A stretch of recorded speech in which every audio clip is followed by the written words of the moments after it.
চিঠিটা ডাক বাক্সের এক কোণে, সাদা খামের না লেখা নাম এঁকেছে তার গানে। তোমাকে না লেখা চিঠিটা ডাক বাক্সের এক কোণে। Good morning. আজকে ব্লগটা স্টার্টই করলাম রান্নাঘর থেকে। আজকে ওয়েদারটা বেশ সুন্দর, ঠান্ডা ঠান্ডা ওয়েদার রয়েছে। কালকে ঝড় বৃষ্টি হয়েছে না সন্ধ্যেবেলা, ওই জন্য এখনও মানে সকাল থেকে মেঘলা ওয়েদার, একটু দু এক ফোঁটা বৃষ্টিও হলো। এখন বেশ ঠান্ডা আছে ওয়েদারটা, ফ্যান না চালিয়েও ঘরে থাকা যাচ্ছে।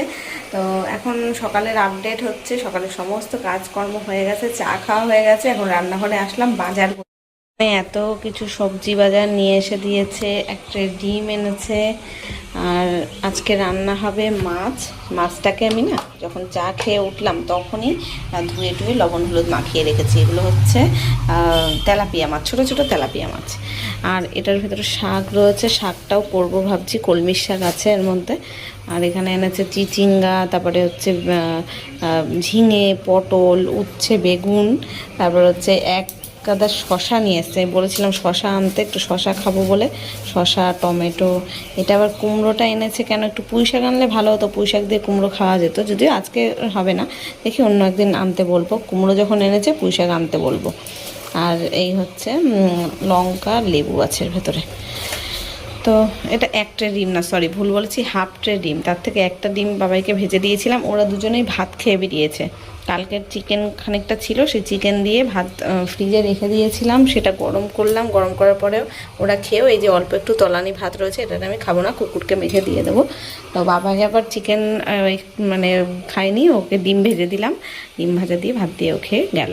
তো চলো এখন আমি এই সবজিগুলো গুছিয়ে ফ্রিজে তুলি, আর আজকে যা যা রান্না করব সেগুলো গোছাই, মানে রেডি করি সেগুলো। চলো দেখতে থাকো। আজকে আবার বাবাই ওর বাবার সাথে যাবে কলকাতায়, দুপুরবেলা খাওয়া দাওয়া করেই তারপরেই যাবে। 3:27 ট্রেন বোধহয় রয়েছে, তো ওই জন্য রান্নাবান্নাটা তাড়াতাড়ি করে দেবো। খেয়ে দিয়ে একটু রেস্ট নিয়ে তারপরে বেরোবে, 3টের মধ্যে বেরিয়ে যাবে। সকালবেলা ঘুম থেকে উঠে ফোনটা হাতে নিয়ে দেখলাম যে ওদের একাডেমির, ফুটবল একাডেমির গ্রুপে মেসেজ এসছে যে যারা যারা ডিস্ট্রিক্ট লেভেলে খেলছে তাদের সবাইকে ওই সোদপুরে, মানে কলকাতার সোদপুরে আর কি যেতে হবে। ওখানে যেই জেলার অফিস রয়েছে সেইখানে গিয়ে ওই আধার কার্ডের সাথে ফোন নাম্বার লিঙ্ক করাতে হবে নাকি, আর মেডিকেল হবে, এই কারণে যেতে হবে।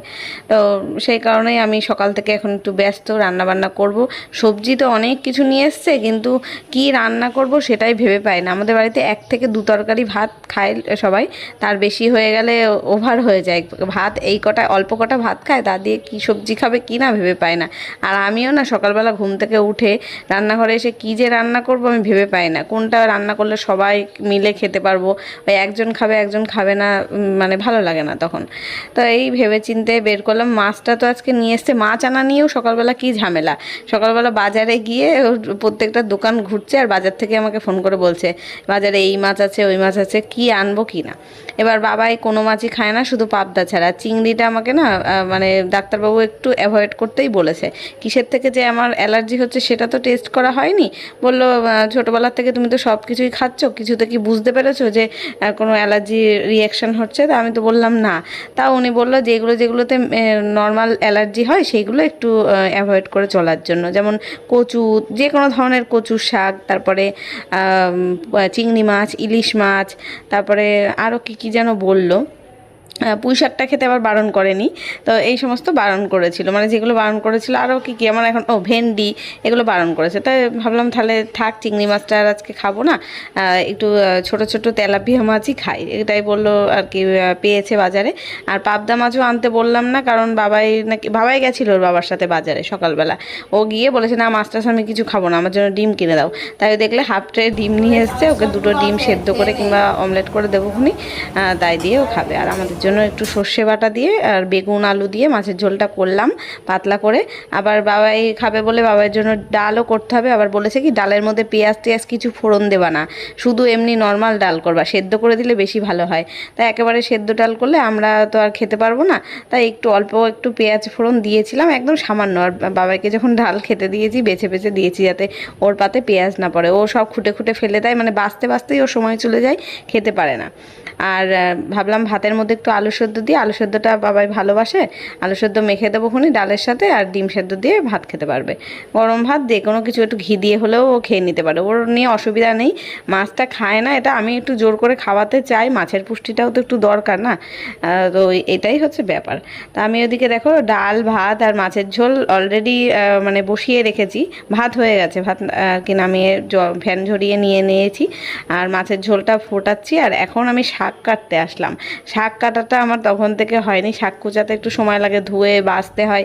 আর এখন এই মানে গরম আর বর্ষাকাল তো, বর্ষা তো স্টার্ট প্রায় হয়েই গেছে, বৃষ্টি কাদা হয়, এবার কেঁচো না ঢুকে থাকে এই কলমির শাকের মধ্যে, ওই জন্য একটু সময় নিয়ে বাছতে হয়। তো বেছে বুঝে যেইটুকুনি হয়েছে সেটাই একটুখানি পেঁয়াজ রসুন ফোড়ন দিয়ে একটু ভাজা করে নেব। শাকটা খাওয়া প্রতিদিনেরই প্রয়োজন, কিন্তু ওই কাটা বাছার অভাবে খাওয়া হয়ে ওঠে না। তাই আজকে বাজারে গিয়ে যখন বলেছে চিচিঙ্গা নিচ্ছি, তখন আমি ভেবেছিলাম ওই চিংড়ি মাছের কথাটা বলবো, চিংড়ি মাছ কিংবা কাঁঠালের বীজ দিয়ে চিচিঙ্গা রান্না করলে ভালো লাগে। কিন্তু কাঁঠাল এবছর এখনও পর্যন্ত খাওয়া হয়নি, মানে এঁচড় খেয়েছি, কিন্তু পাকা কাঁঠাল এখনও পর্যন্ত কেউ দেয়নি যে খাবো। আমি তো কোনো বছর কিনে খাই না কোনো ফলই, এই আম তো এবছরও কিনে খাইনি, আম হচ্ছে পাচ্ছি এর বাড়ির থেকে ওর বাড়ির থেকে, সেটাই খেয়ে যাচ্ছি। তো রান্নাবান্না হয়ে গেছিলো, বাবাইকে না আমি খেতে দিয়ে দিলাম, আমি এখন স্নান করিনি, ওকে বললাম তুই খেয়ে নে। তারপরে ওর বাবাও স্নান করছে, স্নান করে পুজোটা দেবে, ঠাকুরের বাসন মেজে দিয়েছে বোধহয়, হ্যাঁ মেজেছে। আর বাবা এই যে ফুল তুলে এনে রেখেছে, এখন আর বাসনের অবস্থাটা দেখেছে তো, লেবু দিয়ে মাজছে না তো, এমনি সার্ফ দিয়ে মাজছে, ওই জন্য একদম ছ্যাদলা পড়ে গেছে। তো বাবাইকে এই যে ভাত দিয়েছিলাম, বাবা এবার কি দেখতে গেছে বাইরে, কি একটা ফেলে দিয়েছিল, দিয়ে দিলাম, ও স্নান করে নিয়েছে। এখন আমি যাবো স্নানে, তোমার দাদাভাই স্নান করছে। কি এখন ওর বাবাও স্নান করে চলে এসছে, পুজো দিতে বসলো। তা আমি ভাবলাম তাহলে না ওকে খেতে দিয়েই আমি ধীরে সুস্থে স্নান করতে যাই, কটা কাচাকুচিও করবো। গুড ইভিনিং গাইজ, এখন সন্ধে 6:30 7টা বাজতে যাই, 7টা বাজে, 5 মিনিট বাকি। এখন আমি রেডি হয়ে একটু বেরোচ্ছি, ভাবছি কি বাবা আর ওর বাবা তো বাড়িতে নেই, আমি বাড়িতে বসে বসে আর কী করবো, ওদের ফোন করে বললাম আমি যাই, এখান থেকে বাবার দোকানে যাব, চা খাবো, খেয়ে বাপের বাড়িতে গিয়ে একটু বসবো, ওরা আসবে যখন রাত্রিবেলা আমাকে নিয়ে চলে আসবে। ওদের আসতে বললো 9টা 9:30 বেজে যাবে, ওই জন্য এতদিন কী বলে এই সুতোর কাজ করা ব্যাগটা নিয়ে নিয়ে বোর হয়ে গেছিলাম, আজকে এই ব্যাগটা বের করলাম, আবার এটা নিলাম।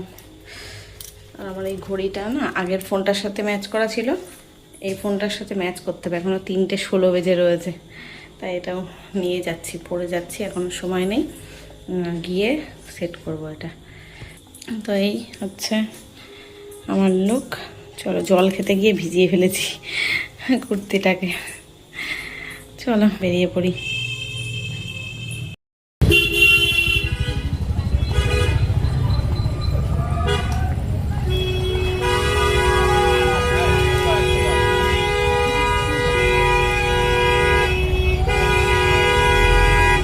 আজকে বাড়ি থেকে বেরিয়ে রাস্তায় আর টোটো পাইনি, তা ভাবলাম হাঁটা তো হয় না, তাই একটু হেঁটেই চলে যাই, সোজা রাস্তা, অতটা অসুবিধাও হচ্ছিল না, বাইরে হাওয়া ঠান্ডা ঠান্ডা হাওয়াও ছিল, অতটা গরম আজকে ছিল না, যেহেতু কালকে বৃষ্টি হয়েছে, তা হাঁটার পথেই চলে গেলাম। আর রাস্তায় কি জ্যাম দেখেছো, এই মোড়ের মাথাটা করে পার হয়ে আমার ওপারে যেতে হবে, এই জায়গাটা সব সময় অল টাইম, দিনের সারাটা দিনই এরকম জ্যাম থাকে।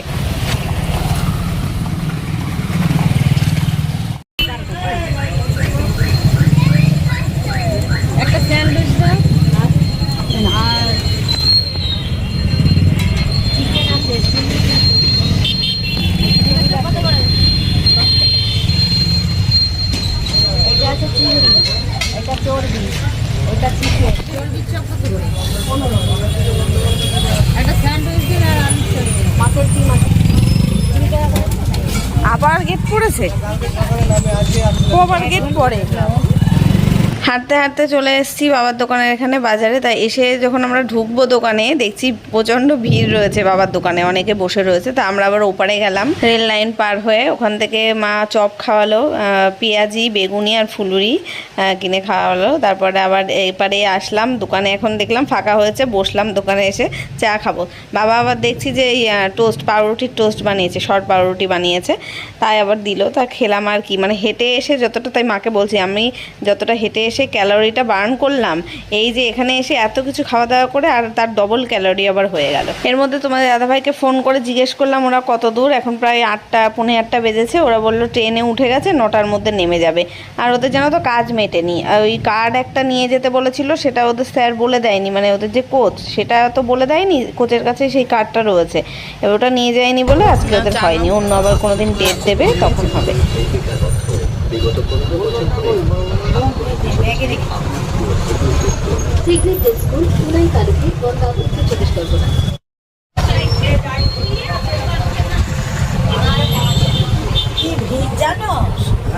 গাইস এই যে বাড়িতে চলে এসেছি, অনেকক্ষণই এসেছি, এসে আসলাম 2-3 বার লোডশেডিংও হলো আর বাবাও বাড়িতে চলে এসছে। এই যে এইমাত্র ঢুকলো ওরা, রাত এখন 9টা বাজে। আর ও খাবার দাবার সব কিনে নিয়ে এসছে, এগুলো খাবে। মুসেলি, তারপরে পিনাট বাটারটা শেষ হয়ে গেছিলো সেটা আবার নিয়েছে। এটা আবার একটা কিসের ড্রিঙ্কস, মিল্কশেক, প্রোটিন মিল্কশেক, এসবও খাবে, তাই নিয়ে এসছে। যাবো বাড়ি গিয়ে, আবার আজকে ভাত রান্না করতে হবে। 9:30 10টার সময় বাড়ি যাব, 10টার দিকে বাড়ি যাবো। এখন একটু এই বাড়িতে থাকি। এই যে রাত্রে এখন 10টা 10:30 বাজে, আমরা বাড়ির দিকে চলে যাচ্ছি। আর আমি না ভয়েস ওভার দিতে বসেছি পরের দিন দুপুরবেলা, হ্যাঁ মানে যেদিন ভিডিওটা পাচ্ছ সেদিনকেই। বাইরে তুমুল বৃষ্টি হচ্ছে, মেঘ ডাকছে, ওই জন্য এত আওয়াজ আসছে। দেখো মেঘের আওয়াজও পাবে তোমরা। তো মানে আবহাওয়াটা বেশ সুন্দর, ঠান্ডা করে দিয়েছে জানো তো। রাত্রেবেলা যা গরম লাগছিল, এখন আবহাওয়াটা বেশ সুন্দর। তো চলো বাড়ি যাই, বাড়ি গিয়ে আবার রান্না করব। তো ফ্রেন্ডস বাড়িতে চলে এসেছি, এসে বাবাইকে খেতে দিয়ে দিলাম, ওর খিদে পেয়ে গেছিলো। আমি ভাত বসালাম, ভাত আমাদের কম পড়বে আজকে যা ভাত রয়েছে, তারপরে যে ভাত বসালাম আমাদের দুজনের জন্য। বাবাইয়ের ভাত ছিল, ও তো সারাদিন সেই খেয়ে গেছে, দুপুরবেলা খিদে পেয়ে গেছে। বিকেলবেলার বোধহয় কী খেয়েছিস ওখানে গিয়ে?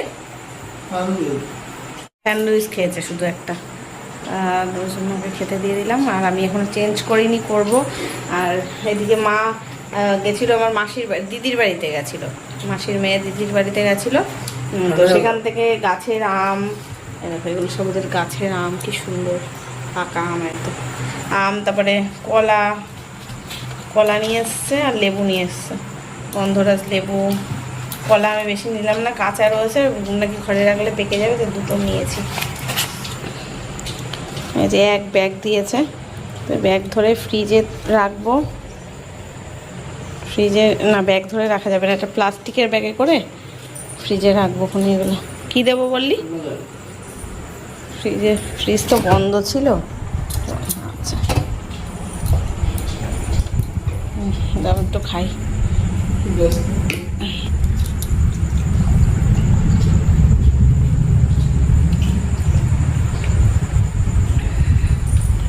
আমার এত জল তেষ্টা পেয়েছিল, পুরো ঠান্ডা জলটাই ঢকঢক করে খেয়ে নিলাম। তারপরে দেখলাম ভালোই ঠান্ডা রয়েছে, এতটা ঠান্ডা জল ওকে ডাইরেক্ট খেতে দেওয়া উচিত হবে না। আবার ওর বোতলে মিশিয়ে দিলাম। আর ও কী বলো তো, সব বোতল মুখ দিয়ে খায়, তো ভাত খাওয়ার সময় বলেছি মুখ দিয়ে খাবি না, গ্লাসে দিলেও আর খাবে না, সেই বোতলে না খেলে ওর নাকি ভালো লাগে না। তাই ওই ছোটো বোতলগুলো ওকে ভরে দিয়ে ও মুখ দিয়ে খাক, যা করে করুক। এখানেও একসঙ্গে আম রয়েছে, যেগুলো কাঁচাগুলো আর পাকাগুলো না আলাদা করে রাখি, তাহলে সুবিধা হবে। আলাদা করে ফ্রিজে রাখলে মানে যখন কাটবো তখন বের করতে সুবিধা হবে।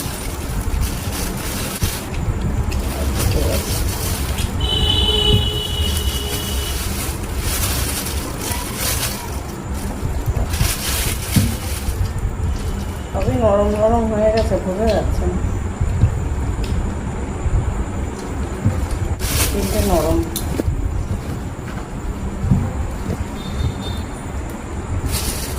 এটা আমাদের গাছের লম্বা টাইপের আমটা।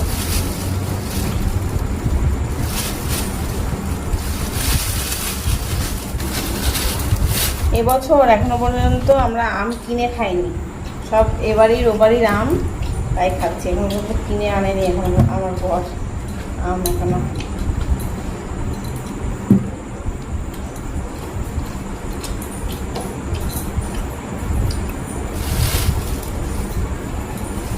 আমাদের নামিয়ে দিয়ে তোমাদের দাদাভাই আবার দোকানে গেল ওই দুধ আনতে। বাবাই বললো কালকে সকালবেলা দুধ খাবে, তাই 1 প্যাকেট দুধ আনতে গেল।